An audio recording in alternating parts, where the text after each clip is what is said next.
Hello, hello, hello. TIFF 2022 is over, the Toronto International Film Festival. This was my first year attending, and I went pretty hard. I saw 11 movies total. I wanted to talk about that experience of seeing all those movies and the actual movies themselves. As you have noticed, I haven't been making many videos recently. This is one of the reasons why, but there's a lot of other reasons why too. I'm just very busy these days with work and socializing and just all sorts of stuff. So I thought if I try to make this like a pretty elaborate video and I come up with like slides and really get into the depths of each and every movie, realistically, I probably just won't have time to do that. And by the time I finish making it, the moment will have passed, and all sorts of other little details that I would have liked to talk about will have slipped away from me. So instead, I thought, let's just make something ASAP. Let's make something, pretty unstructured. And if I don't cover everything I wanted to, that's okay. I'm definitely going to make like a top 10 movies of the year video at the end of the year, so I'll get way more into depth for some of these at least at that time. But yeah, I just kind of wanted to share my fresh impressions.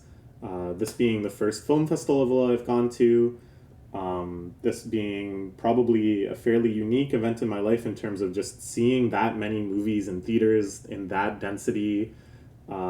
It was only a span of I think 10 days in which we saw 11 movies, which is kind of crazy. Definitely, it increased my movie-going stamina. I don't actually watch movies all that often compared to some of my friends at least. And part of the reason why is that I find them kind of like intimidating. It's difficult for me to just like block off that time. I find it difficult to focus on a movie for its entire duration if I'm at home and I have like distractions and stuff.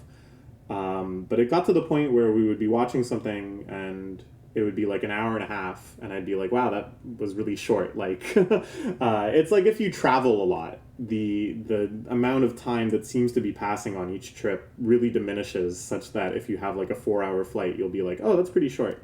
It's the same sort of stamina you build up, and I really enjoyed that, and I hope I can kind of carry that attitude with me and watch a lot more movies and take advantage of all of the wonderful screening opportunities in Toronto. I'm actually going to go see the Three Colors trilogy soon, hopefully. It's playing at a local art cinema. And it's a super critically acclaimed series. It seems like a great time to see it. Anyways, yeah, so I don't know. It's a really exciting atmosphere going to this festival. They blocked off a big section of King Street, which is a pretty major thoroughfare, for the first weekend. They had all sorts of little companies having booths, silly things like a studio where you can shoot TikToks, all sorts of red carpet areas that are plastered off first by actual fences and then just a wave of people hoping to see some celebrities, all sorts of meet and greet type opportunities. Really just a very electric atmosphere. It kind of felt like being at a con or something. And then, just kind of shuffling into your theater so many times. There's like 4 theaters total that they use for screenings, and we used all of them to varying extents, and just kind of like learning the little eccentricities and hallmarks of each of them in terms of where it's good to sit. Sometimes it's general admission, sometimes you get your own seats. Excuse me. The screenings are really fun. Everybody's just in a really excited, good mood. Lots of clapping. Often there's Q&As with the directors and the actors after them, or the director will come out and introduce the movie. That's very exciting too. There's just so much pride and passion in everything you're seeing, and you can tell that what you're witnessing is the accumulation of many years of effort spread across dozens and dozens, if not hundreds of people. Really just all sorts of stuff that it's very emotionally stimulating for me, and it just felt wonderful to be caught up in the royal of that with my best friend and my boyfriend, a more ideal team I can't even imagine. Yeah. So overall, extremely positive feelings about the event. My feelings about the movies, more mixed, but we'll get into that movie by movie. As I said, I didn't make slides or anything. We're just going to talk about them one by one. So the first thing we saw was a screening of the Werckmeister Harmonies. This is a movie by legendary Hungarian director Béla Tarr, who makes just the most depressing, bleak shit on the planet, and this is no exception. This I would actually say is one of his more accessible movies. It's only about 2.5 hours long. And there's at least some kind of like sympathetic characters and some really beautiful moments. It's not all just kind of misery. It's about this strange young man, Janos, who gets kind of swept up in the fervor around this strange attraction, coming to his depressed town, somewhere in Eastern Europe. The locations and stuff aren't really given specifically. He's running himself ragged, trying to do all these chores and favors for people, and then everything is kind of swept up into a fury by the arrival of this mysterious circus, which includes a gigantic taxidermied whale and a bizarre mutated man known as the Prince, who preaches this anarchistic, nihilistic, violent fantasy of destroying the world. And how it totally unfolds, I don't really want to spoil. Not that there's, like twists and turns in this movie, but rather it's more about that slow burning realization of just how bad things are going to get. But like I said, there's some really hauntingly beautiful moments in this movie. It has a phenomenal soundtrack that I actually had a friend of mine transcribe at one point, and I learned to play on piano, which was very satisfying to me. Just achingly beautiful and compelling cinematography, these long black and white shots of just trudging forward for hours, or a fire smoldering, or drunken people either shambling around or stirring themselves into violent action. These foreboding senses of dread but hope, of oppression but opportunity, that aren't really manifest necessarily in the dialogue or the characters of the action, but just in some spirit that permeates everything. Really, I think, a beautiful encapsulation of how amazing a filmmaker Bellatar is. It really highlights, I think, a lot of his skills. I don't know, amazing. It was introduced by a director who had directed a movie that my friend saw the night before. He kind of rambled on a little bit, but he made some really interesting points about the movement of the camera and such in this movie is quite interesting, and that it takes like a long dolly shot to arrive somewhere, and then it just stops and something kind of unfolds before it, some little action in the plot, and then once again it starts moving languidly as if it's this sort of omnipotent agent that is only mildly curious about the unfoldings of the movie. I don't know, man. It really affected me. I loved this movie. I was excited to see it in theaters. It was great seeing it with two people who had also seen it before and really liked it. So were really excited going in. It was a new restoration to 4K. So it was like much more sharp and clear than just watching like a DVD rip on my TV at home. So that was very illuminating too. It was a pretty powerful experience, and I feel almost as if I'm like not properly processing it until now that I really did see this in theaters. At the time, it was just kind of like, all right, on to the next one, because we were just seeing so many movies. But I know at the time, while watching it, it really settled deep into me, and every time I think of it, those feelings will bubble up again. Amazing. I don't know. I feel like maybe this video will take longer because I didn't make slides, and instead I'm just going to ramble on endlessly about each of them. But it really is something special.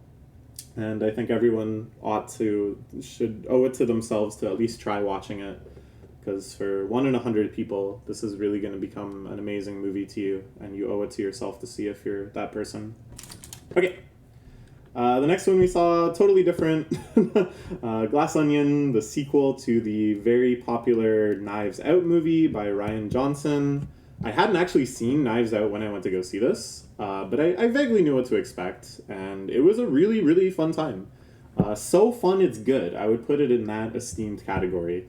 If you don't know, these are really kind of traditional mystery plots, a real whodunit, where the common thread between the two and going into the future sequels is that we have Daniel Craig here, who plays this detective who kind of stumbles into these cases, and then through his brilliant detective brain breaks down everything that's happening.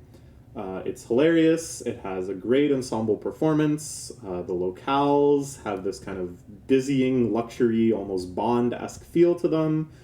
The mystery itself is super compelling right from the start. You know that they're feeding you clues. You know that later you're going to see all the stuff you've just noticed rewoven into this new narrative. And just that tension, that reaching of your mind, that balance between really being compelled to like, oh, I'm going to call it, I'm going to figure out what happens, and I'm just going to be along for the ride. Losing yourself to that feeling is great too. I loved it. I really, really enjoyed it. I want to watch it again already. Like, I keep thinking of like funny moments and funny characters and scenes that I want to see again. So I'm really excited for it to get a wide release. Hopefully it gets a wide theatrical release too, because I would actually love to see it in theaters again even. And then since then I've watched the original. I really enjoyed the original too.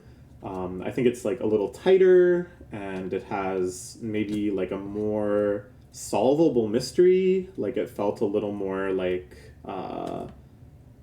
plausible that you can kind of solve it alongside our detective. Whereas Glass Onion is so crazy and over the top and multifaceted that I would be shocked if anybody is able to call all of the twists. Yeah, I really liked it too, but I think I like this one better overall. So if you like the original, like, definitely make a point of seeing this as soon as possible, because you will not be disappointed. Okay. Next we saw a set of experimental films called Wavelengths. This was Wavelengths 2. We saw this, I think the same day. Yeah, this was the same day as Glass Onion. This was our triple movie day. So this was interesting. All of the shorts were creative in their own way, a very wide variety of stuff. Let me see if I can name all of them. I think there was 6. The first one was looking at Chinese poverty under Japanese occupancy and just kind of like showing some archival footage of Chinese people, along with text narration talking about the sort of things the filmmaker had learned from her grandmother that they had to do at the time, and then kind of weaving in her grandmother's superstitions around hauntings and stuff like that. It was very compelling. It was very hypnotic. It didn't have any sort of soundtrack or sound effects. It was just this kind of like ominous energy. So that one I quite liked. The second one I think it was called like Porta a Porta, and it was about a family sending back supplies to their relatives in Venezuela, I'm pretty sure, or some other Central American country. The first half is that. It's just kind of a casual conversation they have as the film shows them boxing up all this stuff in one continuous take. And then there's an intermission where you hear bird sounds and kind of like a jungle atmosphere for a while, which was really sonically interesting. They made them so loud and so intense. My ears were ringing from some of the bird calls, which I thought was kind of interesting because the other two halves of the movie are very relaxed and gentle and nostalgic and nice. And then this one part is almost abrasive. So yeah, the second half is one of the directors and his daughter playing the board game Wingspan, which I've actually played before, so that was kind of neat to see it. And also enjoying the board game comes with this like AR bird call thing, where if you point your phone and use the app at the cards, you can hear what the birds on the cards sound like. So it's kind of neat to see that depicted too. And it was just like a really lovely little family scene. So I really enjoyed that one. Next was I think there's one I'm forgetting. Oh yeah, the next one was quite short. It was just kind of showing a small, kind of cramped, messy apartment, showing each scene of it in detail. And then there was something I didn't quite understand. It like transitions abruptly, and now it's showing kind of like similar shots, but there's like a different energy to it. That one I didn't quite get. I'm not really sure what it was depicting, but a lot of the shots were really beautiful and had interesting usage of lighting and framing and such. Then I think it was this guy who was living in a super remote cabin, kind of made this abstract autobiographical film. It was very revealing. It talked about his sexual past and his sexual desires, and it talks about drug usage, and then kind of spills in and around like his own personal philosophies, and has a lot of his original photography of the stars way out in remote northern Canada, I presume. Really cool soundtracking, really cool visual effects, some really funny parts. The actual philosophy being espoused was maybe a little incoherent, and the emotional moods he was making don't really correspond to my life. But I still felt very interested in it, and it made me actually really want to make something similar of my own. Kind of like a personal essay, in the way in the past that I've made like comics about myself, or I've made like I've made some like diagrams of my life before that are like flowcharts. I wanted to make like a movie like that too, and I still am thinking about that. I don't really know what it would be, but I think a movie that can generate that sort of feeling in people. I want to make something like this, and I feel like I could if I pushed the slurry into the kaleidoscope, the slurry of my life into the kaleidoscope of film, that I could make something similar. I think evoking that in people is really powerful, so I really enjoyed that one too. And then next, I think was the next one was my favorite. It was a kind of pseudo documentary about this artist called. Let's find out. Why do how did I forget this? I remembered so much and then I forgot this. Lewis. Lewis was this very mysterious person who apparently was like in finance before, went out and recorded one album, which then lived in obscurity until a blogger found it at some like trade show, released it online. Everyone was like, this is amazing. This is really ahead of its time. It kind of sounds like Mac DeMarco or something. I'd say Mac DeMarco's more like experimental stuff is maybe the closest thing I can think to this. But it was made in like the 80s in like full kind of weird sincerity of like, I think this will be the future of music, by this person who completely dropped off the map after creating it. So there was this huge collaborative internet effort to track this person down and to figure out what else they might have made, which had mixed results. And this documentary essentially kind of recreates some imagined scenes of what this person's life might be. And it shows some people, some forum posts are displayed, kind of replicating the conversation people had around, people presenting their own personal stories and what they know. And I just loved it. I think that sort of storytelling is so compelling to me. Learning about a collective internet project between otherwise strangers to track something down obscure.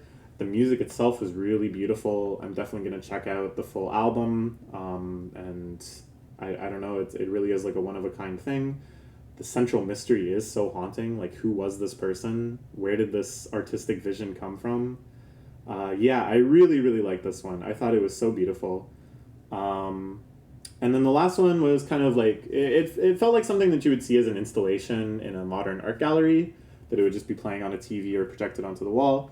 It didn't feel like something you necessarily had to watch all of. It was kind of like repetitive shots of cityscapes or landscapes, distorted in certain ways with like a harsh noise soundtrack. So, you know, all of those things I like. I did like it, but it was very intense to see it in theaters, and my boyfriend said he got a headache, and I was like, that makes sense. So that was kind of neat, but maybe not like the venue for it. So that's it. I think I named all 6, right? Japanese occupancy, poverty, the mailing a package, the apartment, the video personal essay, the documentary on Lewis, the noise. Okay, nice. Yeah, overall a really good experience. I really enjoyed watching these. It's really cool to see people who are still very amateur in filmmaking but have really strong taste and vision and what they're able to accomplish. And it really made me want to make something like this myself, which, who knows? I spent the first like 5 minutes of this video complaining that I was busy. We got to keep moving, by the way. I'm already 20 minutes in and we've covered like 3 movies. This was a movie called Fixation that we watched that night. it sounded interesting, which I think is why my boyfriend picked it out as something we could go see. It's like a woman is confined in this weird, maybe hospital, is receiving treatment for some mysterious mental condition. She keeps having these extremely vivid, detailed, prolonged dreams or hallucinations. She kind of like trundles through her own past. She confronts her psychiatrist and her brother. It wasn't great. I think the biggest problem was that it needed to have like two sides, you know? You needed to have a sense of the normality that this girl is losing. And if they kind of hinted that they wanted to do like the twist or the ambiguity of, well, maybe she is actually just insane, and maybe all these people really are trying to help her, and like all of these hallucinations and stuff really are just hallucinations, and she just needs to actually accept people's help, and then having that in tension with the fact that it's like, oh, it's so creepy, oh, she's in danger, oh, it seems like everything is oppressive from her perspective. But it's like they don't really give those two sides to it. So for example, I think it would be cool if she was in actually like a very nice hotel room, or not hotel room, but hospital room, and that it seems like things are kind of idyllic. And then you kind of catch on that maybe something sinister is actually happening, right? Or they should have shown us more of her actual life before the hospitalization. There's like a couple very, very brief scenes, but something to establish what her normality is that you then see reflected and twisted in her hallucinations and stuff. And you have some sense of, oh, I really want her to be able to escape and return to the pleasant aspects of that normal life by diving into the unpleasant aspects that were kind of lurking behind those normal scenes.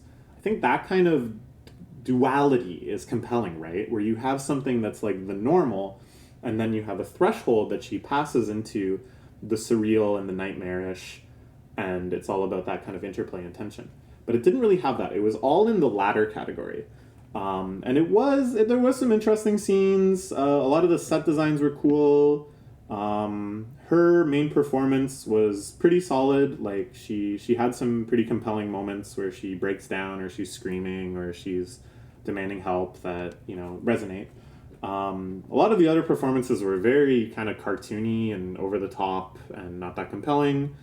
The actual like twists and stuff, as I said, because it's entirely in that beyond the threshold space, the twists never really land because it's not really clear, like, okay, is she actually having a revelation, or is this just like another layer of delusion or whatever?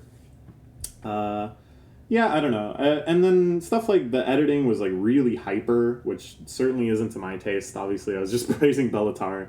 But stuff like that is more like a matter of taste. I just think that it's really hard to tell a story unless you have some hook for the audience, some way for them to empathize and relate to what's happening, which then gets attacked, which then gets distorted. Like, I'm all for adversarial filmmaking. I'm all for things being strange and confusing, but they need to show you some way of like recognizing what is strange, what is confusing, and kind of having a significance to it. It's something I've talked a lot about with Evangelion, where it's like you don't want your audience to be going, huh? You want them to be going like, whoa. They can still be confused, but it needs to be like a whoa confused, where they know they're seeing something that's really beyond the pale, and they understand there's some significance there, rather than just being like, okay, but like why? Which is what a lot of this movie was. So, it was fine. The screening was sort of interesting. A lot of the director was there, some of the producers were there, and then it seemed like the producers had invited big chunks of the cast and the cast's family. So there's like 2 kids in the movie that play the main 2 characters when they're younger, and they were there in the audience, and then like their whole family was there in the audience. Like we kind of picked up on that through like overhearing and stuff. So, like, that, I don't know, I was like, I wonder what they thought. Like, this kid's grandpa came out to see it, and I wonder what he thought. It's a weird movie. But I also made sure that we were far away from the theater before me and my boyfriend started talking about what we thought, because I really didn't want to be like, eh. And then knowing that, like, somebody that was, I don't know, like, lead camera operator was, like, right beside me. So it's sometimes a double-edged sword going to these screenings that are attended by a bunch of the crew and cast. But, it is what it is. We saw this. Ooh, I love this. I called it The Shining For Women by Women, which I think is a pretty apt description. And I describe it like this with all the love in my heart. A really tender but uncomfortable, sentimental but eerie, slow burning movie where Tilda Swinton plays two characters with a flawless, compelling, heart-wrenching performance. I don't want to talk too much about the plot because you can give away a lot quickly, but just the slightest touch of the supernatural, of the hallucinatory, something that kind of exists just a little bit outside of objective reality, really drives home, I think, the emotional themes of this movie, which really super resonated with me in a way that I was humbled by almost, and I felt like, I'm gonna dwell on this for a long time. I'm gonna ruminate on this for a long time. Just the dynamic between the characters and how they see themselves and how they see their lives. The main character, one of the two performances by Tilda Swinton, her characterization especially really resonated with me. She's very grounded but a bit neurotic, which is just sort of an archetype that I think is very, very hard to write. And in the Q&A afterwards, I actually asked the director, how did you kind of come up with this character? What was the writing process like when your lead actress is playing two characters and you can't really have an improvisational dynamic? And she talked about how she herself would actually sit in with Tilda and do one character at a time. And it was still a very improvisational process of building up these characters. It wasn't just all set in stone in the script writing. So that was really cool to learn about. I was happy that I asked one question across all the screenings. But yeah, really, really impressed with this one. Gorgeous cinematography, gorgeous settings, amazing kind of immersion in everything about it, the whole atmosphere and tone of it. Phenomenal movie. You'll hear more about it in my top 10 films of the year, I'm sure. Ooh, and then we saw this. We saw as a midnight premiere. We even got merch. Ooh. So this was a prequel to a movie called X, which actually just came out earlier this year. They filmed both of them at once and kept this one a secret until X had actually fully released. And then they were like, hey, remember that character in X? We're going to make a whole movie about her. So I had seen X in preparation for seeing this with my boyfriend, and I really, really liked it. I thought it was just super cleverly written in a way that wasn't pretentious or smarmy or holier than thou, but just in a way that they just love having themes and motifs and things that pay off and funny lines and clever jokes that call back to other stuff. And I'm like, that's what screenwriting is all about. It was just this wonderful send-up of 90s porn, or 70s porny slasher flicks. Great premise of these gang going out to shoot a porno in an old farmhouse, kind of upsetting the old farmer couple that lives there. And, you can probably guess what happens, but it's such a treat to watch. So I was really excited to see this. They took it in a completely different direction. This time, instead of a send-up of those 70s slashers, it's a send-up to the kind of girl with a dream genre of the golden age of Hollywood. Oh, I want to go be in the pictures, but my domineering mother wants to keep me at home. And you can see she kind of takes matters into her own hands. But really don't dismiss this as, just kind of satire or a bit or whatever. It certainly has all of the little trope parodies and satirical conventions that, you would just hope to see. But it's so well made. It's just such an impressive movie. Especially Mia Goth's performance as Pearl. Phenomenal. Actually brought tears to my eyes at times. So crushingly sympathetic and also eerie and detestable and alien. she just weaves through like such strong emotional ground. I don't even know, man. This one's crazy. The final shot of this and a monologue near the end are among my favorite moments in any movie I watched in this festival. Definitely check this out if any of that sounded interesting to you, or you just want to see a really, really good performance by a super talented actress on the come up. Yeah, I have nothing bad to say about it. It was so great. And you know, it's like really a movie that's like not super my cup of tea, you know? Like I like horror fine. But usually the sort of horror I like is like the really kind of gritty, slow moving psychological horror, whereas this is like so crazy and over the top and stuff. I on paper I would have never guessed that I would like it as much as I did. And then I guess this has already been leaked or whatever, but they announced the sequel to X too. The sequel to X as well, not the sequel to X2, the movie about X-Men. They did it as like a surprise announcement at the end of Pearl, so everybody freaked out for that. The director was there, Mia West was there, everybody thunderous standing ovation, applause. We saw it at midnight, as I said. It was just a blast, an absolute blast. Okay. Then I watched this one. Oh man. I was really, really excited for this one. This is the one that I wanted to see the most of everything. It won the Palme d'Or. It is directed by Ruben Östlund, who did Force Majeure and The Square, two movies that I absolutely adored, especially The Square, which was his most recent before this. And I had seen one clip of this, which ended up being from my favorite scene of the whole movie, that had completely sold me on it, as if I wasn't already sold. I don't want to talk anything about the premise or the characters or anything like that. If you have liked movies by this guy in the past, you'll love it. Even if you haven't, I think this is in many ways his most accessible movie yet. It's certainly like his funniest and his most thrilling and kind of like, I don't want to say action-packed, but I guess it is pretty action-packed. So I think it's so well done that it could kind of open up new fans, but it is also deeply, deeply, deeply uncomfortable and grotesque and unpleasant, which I also just love, and I loved in Square. There's so many like cringy moments that I just found hilarious. But also a lot of moments where I was almost the only one laughing in the theater, if not the only person laughing, because it was just the tension, the raw tension makes me giddy.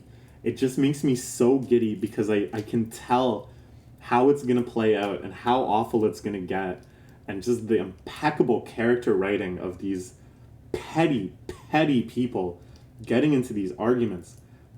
And then the catharsis of how much they suffer, how righteously karma comes right back around on them, accumulating in the scene around the middle that has lots of vomiting and diarrhea and falling down into your own vomit and diarrhea among this cast of rich socialites, and it makes you feel like just thunderously applauding, and people did applaud at times during it, and maybe the hardest I've laughed at a movie like ever in those scenes.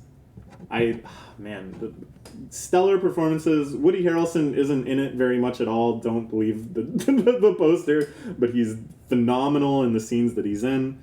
Everybody else is brilliant. God, oh man, I want to see it again. I really want to see it again. It's coming out wide release in early October, and I'm going to go see it again in theaters, I'm sure. God, it's so good. This was my favorite movie of the festival, for sure. Lots of other contenders, like lots of other movies I'd be happy to say were my favorite, movies that I felt were basically flawless and I really enjoyed. But damn, man. God, I just love this one so much. Okay, moving on. We saw this as another midnight premiere with the director and the lead actor there. Not as good as Pearl, I'll say that just straight up, but a similar environment and a similar energy, and another really, really, really fun midnight screening. This one is a little more of a traditional horror, but it's kind of like a horror mixed with like a mobster thriller. I'll I'll give you the premise right now because the premise doesn't spoil much and I think it's quite interesting.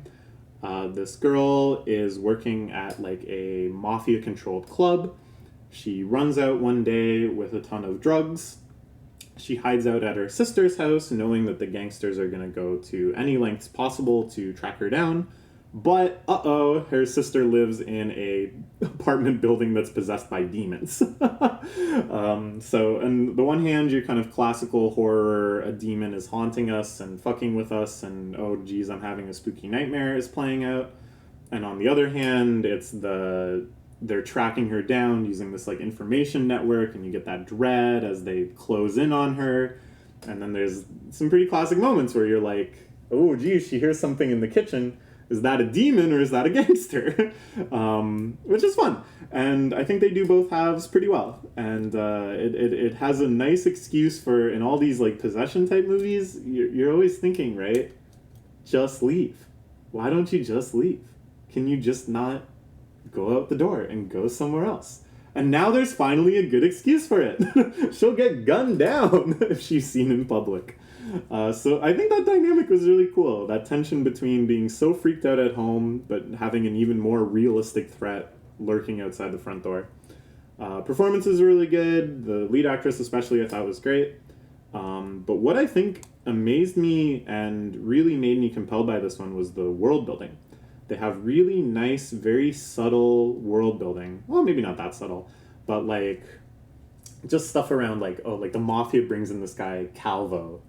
And then everybody throughout the rest of the movie keeps going, well, she's screwed. They have Calvo. And you don't really learn anything about this Calvo. You don't really know what makes him so scary. But, like, just that little bit of world building that he has such a reputation, I think is so cool. And there's another scene where, I think it is Calvo, but one of the mobsters goes to use this, like, old psychic lady who does this bizarre ritual to try to track down the girl. And it's like, oh yeah, so in this world, there is just kind of some supernatural stuff. And the mobsters are aware of it, just like this girl is becoming painfully aware of it. And who knows how many, like, weird threads of magic and ritual and stuff have woven themselves through this version of Earth.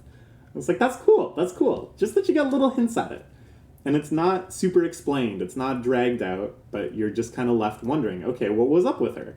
I thought that was really cool. I really like when movies can kind of hint at something greater than themselves, a world that exists outside of that one plot line like that. Some really great sequences near the end, really cathartic, lots of fun. I like this one. I think if all of that sounds good to you, you should check it out. Okay.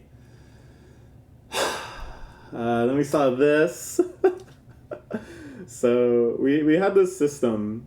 My friend and I have had this system for a long time, and then we were using it, where on IMDb, the best score is like 6.3. If it's much lower than that, then there's probably not actually all that much to like. And if it's much higher than that, then it's probably not that interesting. There's exceptions, of course, but generally speaking, if it goes beyond that, then it's not really that interesting of a movie. But right around 6.3, that's where it has certain really compelling elements that are going to make some people love it and give it like a 10. But it's also going to be so strange and so unapproachable, or maybe abrasive, or maybe boring, that a lot of other people are going to swamp it with like 2s and 3s and stuff because they don't, really get it, or it doesn't click with them or whatever. And that combination will make a really uniquely powerful movie end around 6.3. So we were checking IMDb scores for ones that had premiered at other festivals, or checking directors' previous works and stuff, looking for that magic 6.3. And it's risky, because there could also just be a very mediocre movie that's very uninteresting that also ends at 6.3 because a lot of people give it a 6. But we're hoping not for that. Okay, so all of this is to say, we looked at this one, and it had like an 8.3. And we were like, ooh, that's bad. And then we saw some lists coming out, the best movies of TIFF so far from like Blog.to, sites like that. A lot of them had this movie on it. And we were like, I don't know, man. And you know, of course we were going to still go see it, but we had a little bit of dread in our hearts. And everything I was afraid of basically came to pass. So I'll say, you know, it's not a bad movie. Like, it's not, you know, shitty. But it does have a lot of things that bug me and basically make it the exact type of movie I didn't want to see. So the premise of this movie is great.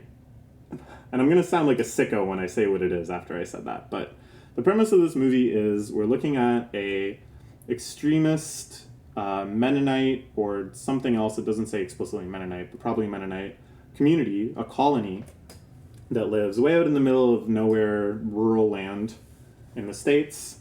And it's the women of the colony finally realize that some of the men of the colony have been drugging them and raping them in their sleep.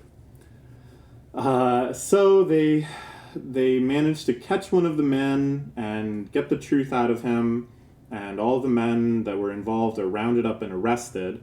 But then the colony decides, you know, that's not God's judgment, that's irrelevant or whatever. They're like, we're going to bail the men out, we're going to let them come back to the colony, and the women have to forgive them. Those are like the tenets of our religion. Okay? So then the women meet up and they're like, we got to figure out what we're going to do. Are we actually going to forgive these men in accordance with our faith? Are we going to fight with the men and make them kind of submit to us, you know, because they're fucking rapists and we hate them? Or are we just going to pack up and leave the men to fend for themselves?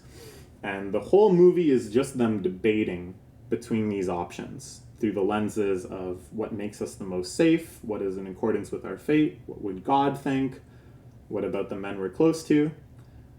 And, you know,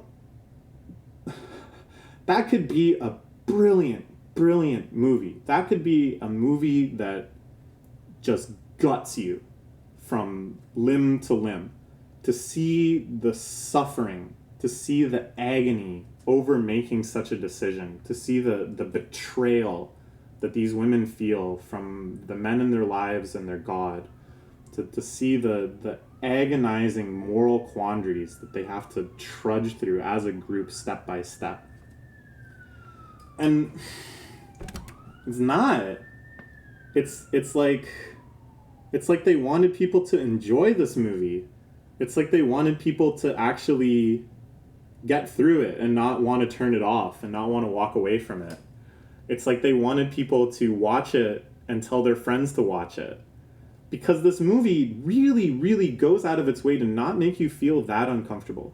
Even though the subject matter is so heinous and disturbing, the movie itself is so briskly paced with this like really kind of like inspiring dialogue. Everyone is just kind of saying these really moving, super articulated speeches back at each other. And then, of course, each speech is kind of countered with some quippy one-liners that break the tension and everybody can have a laugh. I said it's kind of like, I feel like they're writing so many things like this now where they want you to be able to take a little GIF of the movie and put the dialogue on and have the GIF loop over and over again with this little chunk of dialogue, and then you can post that on Twitter. And that's kind of like the goal. That's like the ultimate form that the movie can take in terms of virality and word of mouth, is for it to have lots and lots and lots of those and for those to get 100,000 retweets. So it's almost like every line of the movie is written so it could be used as that. And it just feels like so flat and shallow. Like it wants you to like sympathize with them because, you know, they're so charming and they've been through so much and you want them to be happy, sure, but you really don't empathize with them. You really aren't made to bear any sort of uncomfortableness or tension. You're not meant to sit there in agony with them. Instead, you're meant to be like roused and like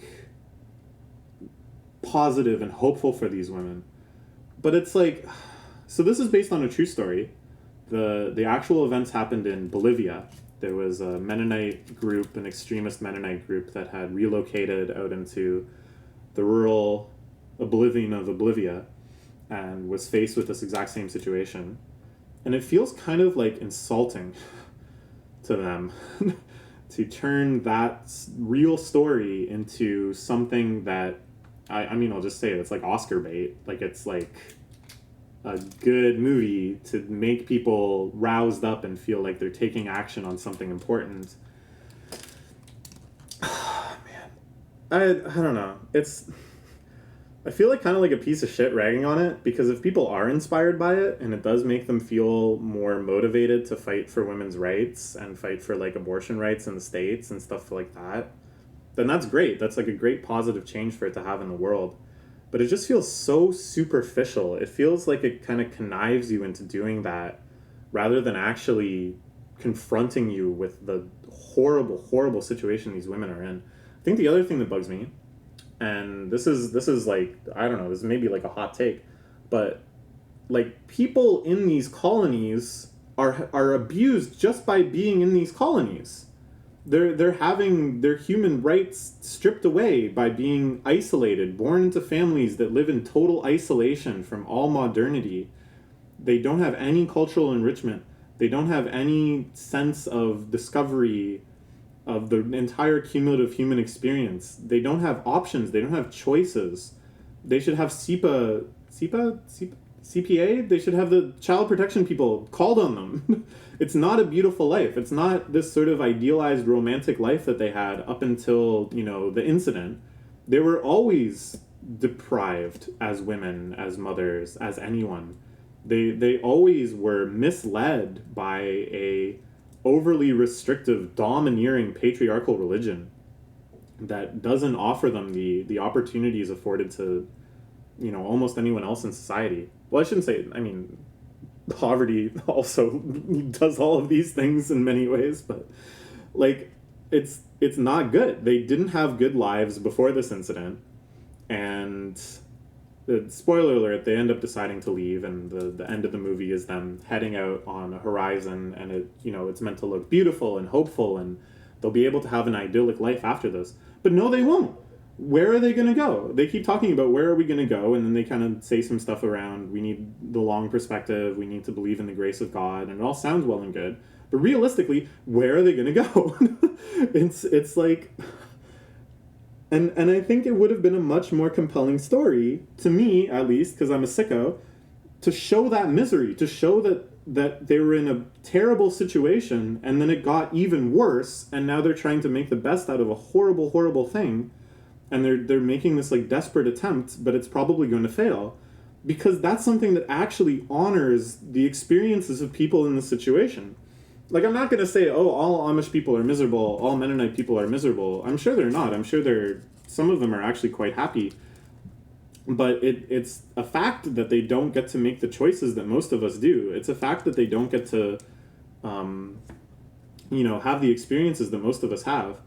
I don't know, it's just like really frustrating the way they kind of idealize this Mennonite life and kind of treated it as this like noble people's, like, no, it's like a cult. Like, it's like if people could somehow just come into it voluntarily, then sure, live your minimal life, go homesteading, be self-sufficient. There's nothing wrong with that. I can understand the appeal of that. But a society that forces their children into that and teaches them that there's no other way is abhorrent and is a human rights violation. I don't know. There was like a trans character. There was one of the women. There's a trans man who was among the people who were raped, and the characters talk about, we realized that he always was a man. This was forcing him to confront it, and it's kind of implied that like there was no like repercussions to them deciding to change their gender identity and for him to present as a man and stuff. And in the end, in this like emotional moment, one of the women elders calls him by his chosen name, and he's like, "Thank you for using my name." And it's like, it's kind of saying, oh, you know, even totally deprived from modernity, these good-hearted people are so tolerant and loving that all of this is like fine. And, you know, tolerance therefore just like comes from the heart. It doesn't come from like education and commingling and stuff. But it I don't know, like, it just felt so fake and so shallow that like you didn't get a sense of like, these are just like performatively good people, I guess. Like, they're probably all racist as fuck. Like, being real with you. Oh man, I don't know. I found it very, very frustrating and kind of insulting. And as someone, you know, who grew up in a rural environment, nowhere near this rural and nowhere near this cult-like or anything like that, but it was still sort of offensive to me to suggest like, oh, what a beautiful life they have out here in the middle of nowhere with nothing, and being born into this isn't, you know, just the major setback in all areas of your life. And again, they kind of like try to be like, oh, this one guy, he went to university and he's like learned now and he chose to come back anyways because he wanted to help the colony. And it's like, I don't know, this is like not an archetype. Like, this is not.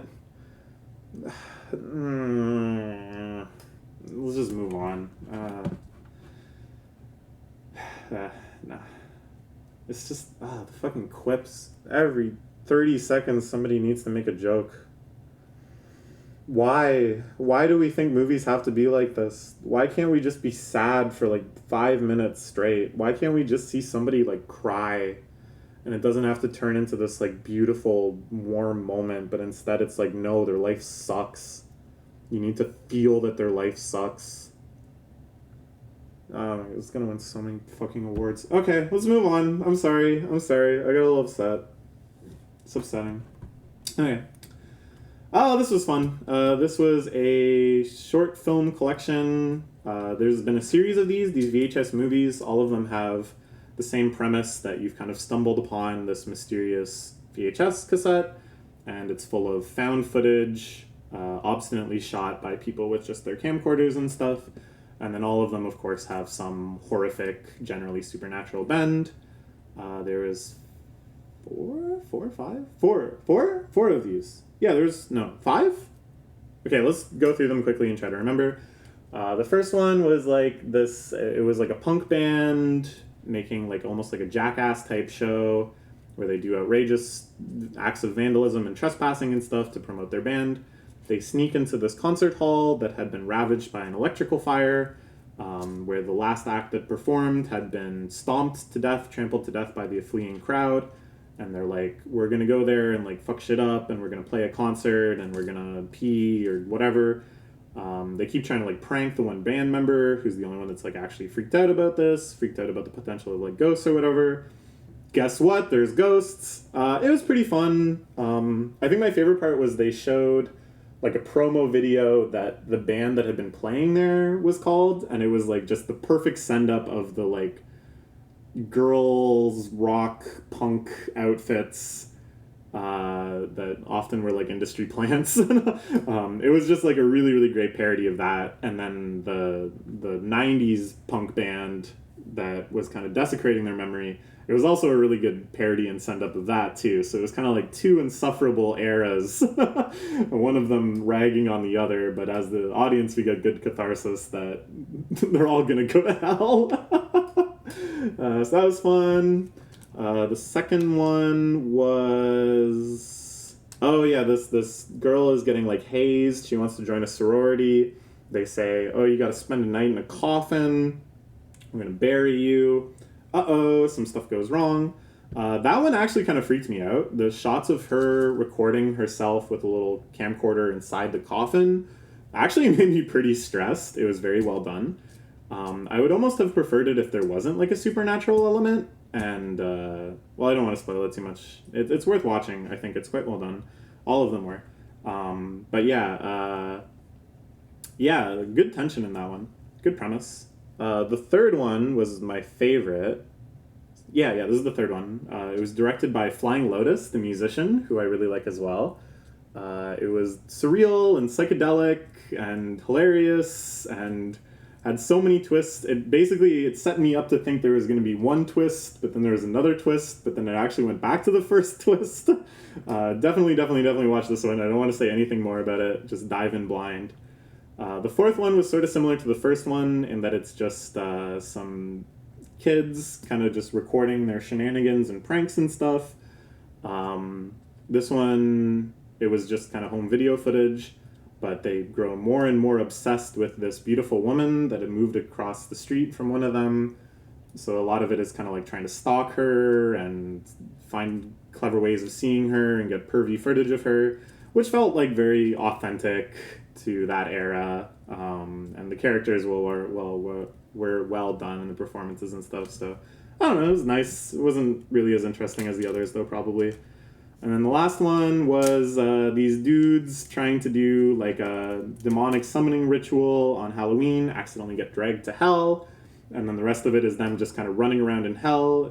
My boyfriend said, oh, this is kind of like a VR horror game, and it really was, because it's all shot from the one dude's perspective, and he's kind of got like his weapon, and he's looking around, and stuff's popping up, and I really like their depiction of hell as this just like big kind of wasteland with like the jagged red thunder and stuff, but it just seemed like very chaotic. Like there was kind of stuff happening here and there, but it was very sparse and empty, and I don't know, it was just a really compelling depiction of hell. I thought it wasn't too cliched, it wasn't too like, oh, I know what I'm gonna see, but more just sort of this as if it was a real place and it had that level of like chaos and sparseness. So that was cool too. Yeah, all of them were fun. All of the video affecting, warping, artifacting, tape degradation, cutting back and forth. I like all that stuff. I like when it's kind of abrasive. Yeah, really good. The Flying Lotus one especially was just a blast. I would very gladly watch that one again. And then this was the last movie we saw. We saw it yesterday morning. Really fun. I don't want to say too much about it. I'm sure if you're at all interested, you've probably already seen the trailer and gotten the gimmick, which is that it's set up and structured sort of as if it was a typical musician biopic, but all of it is fake and very silly and kind of parodies the normal formats. And I was kind of worried at first, like, oh, is it just going to be kind of that joke over and over again, where you get the typical setup of a movie biopic or a musician biopic scene, and then it's like, you know, oh, Weird Al, your latest hit about, you know, fucking Star Wars is really taking off, but I don't know, like, just kind of reframing the normal conflicts, but with silly parody stuff. But it's not. It's a lot more than that, and I won't spoil too much, but it was a lot of fun. Daniel Radcliffe was great. I'm really starting to love him as an actor. I think he's great at these bizarre roles. I never would have expected it from him. And yeah, just, I don't know, man. Good time. Okay, but the movie we saw the most, the movie that we saw 11 times, was the Bugariad, directed by Paulo Sorrentino, who directed some of my favorite movies. Youth, The Great Beauty, has now inexplicably made this like 30-second ad that played before every single TIFF screening. And I remember turning to my friend who also loves Sorrentino's movies and just being like, what? what is this? So the ad itself is really vapid and uninteresting. But what is interesting and what I wanted to talk about is these ads themselves. So before every single TIFF screening, they play the same set of ads. Let me see if I can remember them in order. How does it start? Oh, it starts with the land acknowledgement. This one is quite nice. It just is a collection of Canadian documentaries. They look like National Film Board documentaries, maybe, showing just the natural heritage of Ontario and talking about the Aboriginal tribes, the First Nations tribes that lived here, and asking you to like honor and respect that. That one in and of itself is fine. And at the end, everybody claps. As like weird bits, my boyfriend and I will like aggressively gaslight each other in like really obvious, like dumb ways. So there was one night where he's like, I can't believe you didn't clap at the land acknowledgement. I can't believe you hate First Nations people. I was like, what? No, I clapped. And he's like, no, I remember you. You refused to clap and you like stared me dead in the eyes. I don't remember what it was exactly, but and then this became this like running joke where like I would have to like look at him and like show that I'm clapping or like, I don't know. It was stupid, but it was a little personal meme. And then there was like an RBC ad. That wasn't interesting outside of the fact that halfway through it seemed to like switch to a different variant and then it like switched back. But the two variants had like different lead characters like narrating it. But it was all about, to make a movie basically takes a lot of people, it takes a lot of money. RBC is proud that we sometimes finance filmmakers, whatever. Then I think it was this ad. And this ad had a meme that emerged like halfway through the festival where it has this kind of like beat and then people started clapping to the beat. And it was like one of those things that's like a true meme where I think somebody just started doing it at some screening and a bunch of people joined in. And then they brought that with them. Because I think generally at TIFF, most people see at least a few movies.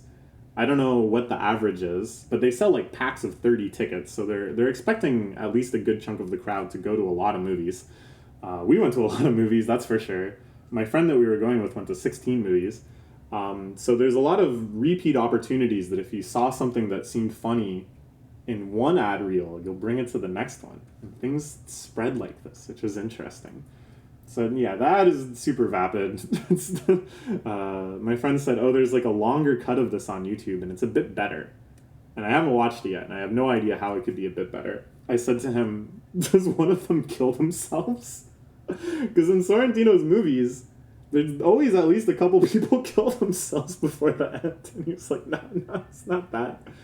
After this was, sometimes they would air a clip. I don't even remember what it was advertising, but it was like a dude in his office is recreating Pulp Fiction. That's actually kind of funny. And then the message is, it's better to see the real thing. Come out and support theaters. And then sometimes they would also play one where it's people seeing the Rocky Horror Picture Show. They're dressed up in the costumes and they're doing their performances in the seats and stuff. And again, it's the messages, isn't it fun to come out to the theaters? Haha, COVID's over. Shh, don't worry about it. Come on out. So those were kind of fun. There wasn't really big memes with that. Then there was one time there was an ad for Dyson. There was no memes around that. It felt like maybe it only played that one time because nobody had any memes ready. Then there's one for Christie, which is the company that makes the projectors. And at the end of the ad, everybody shouts, "We love you, Christie." I don't really get why. My friend was like, I think it's just because it's like a woman's name, so it sounds like you're saying you love this like woman or whatever. And the ad is about, it's love is in the air in the cinemas or whatever. It's cutesy, whatever.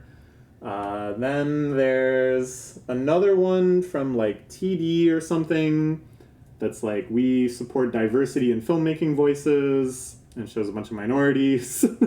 And that other one has like a solid beat and everybody claps to it. Again, just something that propagated.